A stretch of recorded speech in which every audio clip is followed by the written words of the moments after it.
Bagaimana cara kita menyambut tahun baru dengan benar? Bagian ketiga,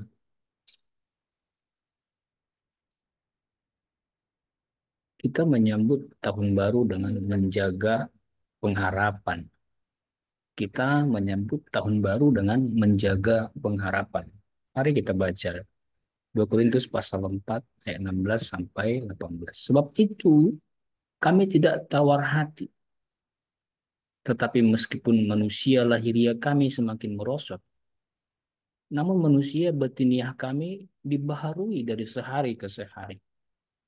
Sebab penderitaan ringan yang sekarang ini mengerjakan bagi kami kemuliaan kekal yang melebihi segala-galanya, jauh lebih besar daripada penderitaan kami. Sebab kami tidak memperhatikan yang kelihatan, melainkan yang tak kelihatan. Karena yang kelihatan adalah sementara, sedangkan yang tak kelihatan adalah kekal. Amin. Apa yang kita baca ini sepenggal dari tulisan Paulus yang kedua kepada jemaat di Korintus. Perhatikan baik-baik. 16, 17, 18. Tambah tahun, hari, bahkan sebenarnya jam, minggu, bulan. Kita orang dewasa ini secara lahiriah semakin merosot. Kita orang dewasa semakin merosot. Bukan semakin sehat, semakin kuat fisiknya. Bukan. Orang dewasa 40-an tahun dengan jujur harus mengakui bahwa tubuhnya semakin merosot. Itulah yang dimaksudkan di sini. Manusia lahiriah kami semakin merosot, kata Paulus. Gampang pilek, gampang batuk, masuk angin. Tahun baruan banyak orang sakit, banyak orang yang nggak bisa jalan ke rumah keluarga, pesta nggak ikut, acara tahun baruan nggak hadir. Kenapa? Tubuh yang semakin merosot, kurang fit, kurang sehat. Betullah demikian rupanya secara jasmani, fisik ini semakin merosot. Tapi tidak demikian harusnya dengan batin. Tidak demikian harusnya dengan yang bagian dalam, kejiwaan, kerohanian.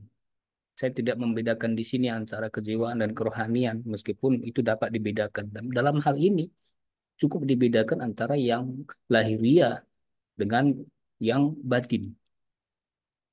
Lahir akan semakin merosot, tetapi seharusnya tidak demikian dengan batin, dengan kerohanian, dengan kejiwaan. Harus semakin meningkat, semakin kuat, makin dewasa, makin tinggi, makin meningkat. Itu yang dimaksudkan Paulus. Betul memang secara tubuh kami mungkin semakin kurang sehat, kurang fit. Tahun baru, malahan sakit. Tapi tidak dengan yang dalamku. Yang dalamku makin kuat. Betul memang masalah nggak pernah habis. Penderitaan nggak pernah selesai. Akan ada. Akan saya jalani lagi di tahun yang baru ini. Tahun yang baru tidak berarti bahwa masalah akan selesai sama sekali. Tidak ada lagi. Tahun yang baru, saya harus hadapi lagi masalah yang baru. Jangan-jangan masalah yang lama kemarin belum selesai, saya harus hadapi. Dan sekarang ada masalah yang baru yang saya harus jalani. Penderitaan yang sekarang ini tetap akan ada. Saya nggak perlu cari, itu sudah ada. Masalah nggak harus saya kejar. Justru dia ngejar-ngejar saya tuh. Kak Paulus berkata apa? Jangan fokus pada yang kelihatan mata ini.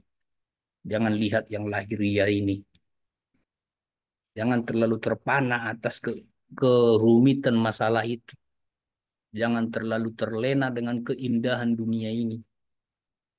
Kita hati-hati di situ. Jangan terlalu terlena dengan keindahan dunia ini. Jangan terlalu terpana dengan kesusahan yang engkau hadapi.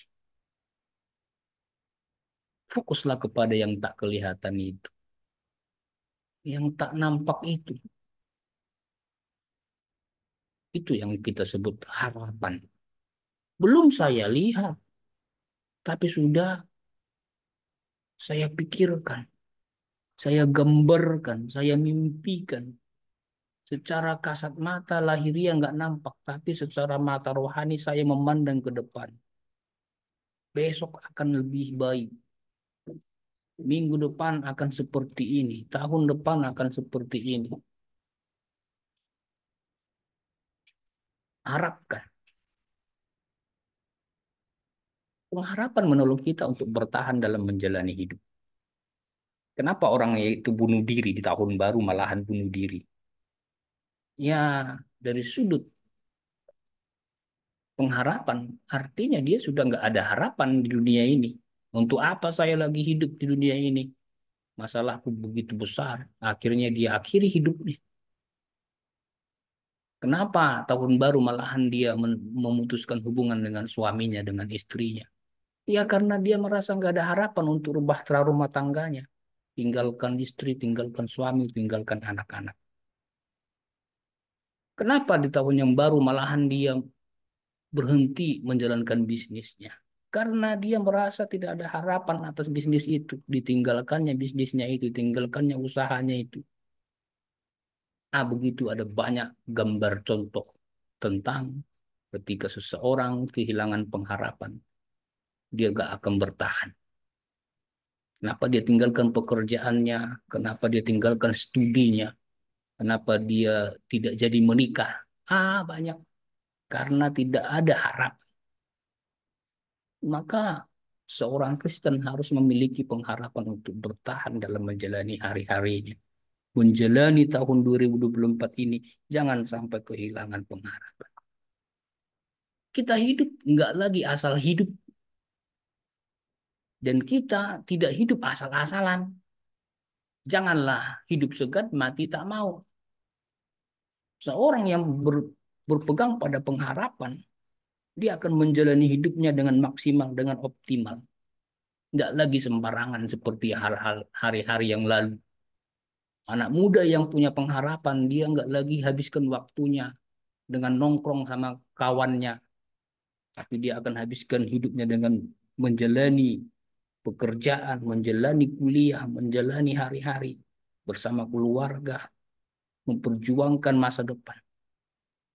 Seorang suami tidak boleh hidup asal-asalan. Dia harus berjuang hari-harinya untuk istri, untuk anak.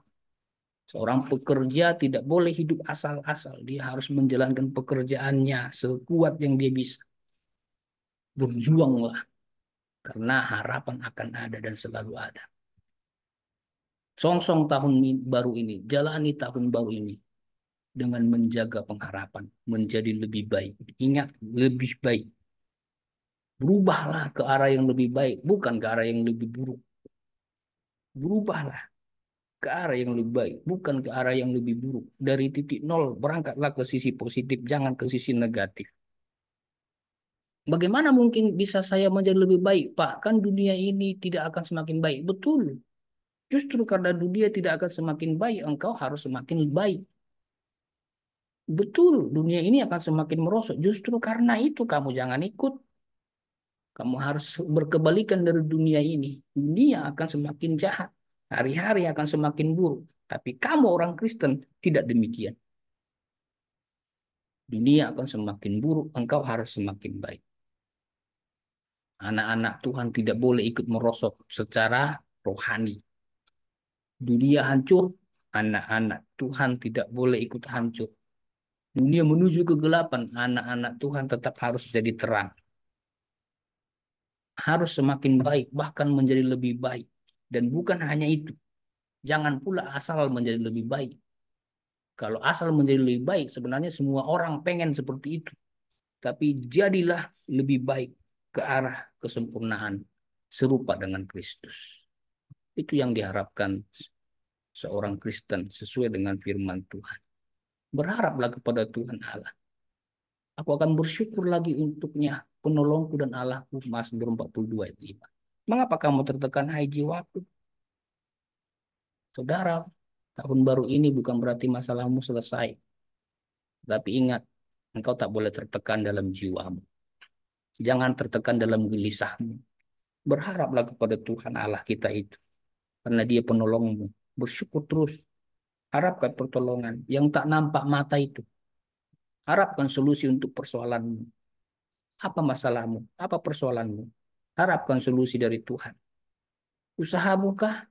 Minta pemulihan bahkan peningkatan dari Tuhan. Apa? Keluarga, suamimu, istrimu, mertuamu, anak-anakmu. Minta sama Tuhan. Harapkan terus pemulihan. Jangan berhenti berharap. Bisnismu mau maju. Kenapa kamu berhenti berharap? Jaga harapanmu. Berdoa. Pelayananmu jangan sampai berhenti. Kembangkan. Tetap berharap bahwa Tuhan pasti menolong. Doakan. Pasangan hidupmu doakan. Pilihan terbaik untuk karirmu. Pilihan terbaik untuk studimu, pekerjaanmu. Doakan. Harapkan yang dari Tuhan. Yang nggak nampak itu. Janganlah berhenti berharap. Itulah firman Tuhan yang kita dengarkan. Bagian yang ketiga. Bagaimana kita menyambut, menjalani, menyongsong tahun baru dengan benar. Dengan tetap menjaga pengharapan. Puji Tuhan.